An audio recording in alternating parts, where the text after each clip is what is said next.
नमस्कार, आप देख रहे हैं नेशन न्यूज। हम आपके साथ हैं डॉक्टर संजीव कुमार। नजर डालते हैं आज की बड़ी खबरों।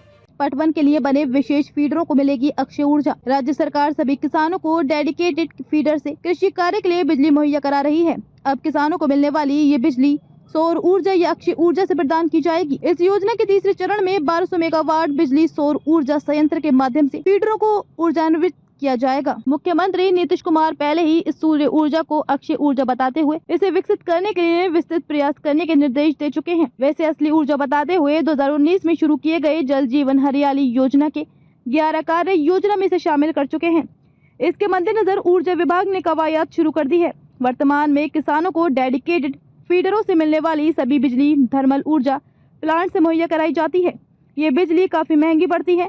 इसका विकल्प राज्य सरकार अक्षय ऊर्जा के माध्यम से तलाश कर रही है। सरकार ने कृषि फीडरों के सोलराइजेशन यानी सूर्य से ऊर्जा प्रदान करने का निर्णय लिया है, ताकि दिन में ही किसानों को सूर्य ऊर्जा के माध्यम से बिजली पैदा कर दिन में ही इसे उपलब्ध करा दिया जाए। इससे किसानों को रात में सिंचाई के लिए अतिरिक्त मेहनत नहीं करनी पड़े। तृतीय चरण की इस योजना के लिए निविदा प्रकाशित कर दी गई है। सूचना एवं जनसंपर्क विभाग की तरफ से जल्द ही इसका प्रकाशन सभी समाचार पत्रों में कराया जाएगा। ऊर्जा मंत्री विजेंद्र प्रसाद यादव ने कहा कि सौर ऊर्जा की मदद से कृषि फीडरों को बिजली मुहैया कराने से किसानों को निर्बाध बिजली उपलब्ध कराने में काफी मदद मिलेगी। इससे बिजली की दर पर अभी दी जा रही सब्सिडी में थोड़ी कमी आएगी।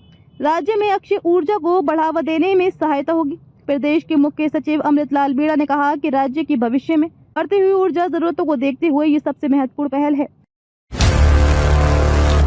सड़क से सदन तक हर गतिविधियों पर रहेगी हमारी पैनी नजर। आपकी आवाज गूंजेगी चारों तरफ।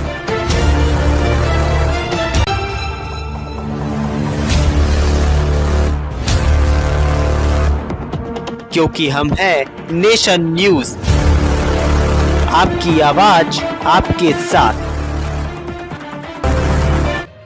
हर छोटी बड़ी खबरों के लिए बने रहे नेशन न्यूज के साथ। हम आपके साथ हैं डॉक्टर संजीव कुमार। तब तक के लिए दीजिए मुझे इजाजत। नमस्कार।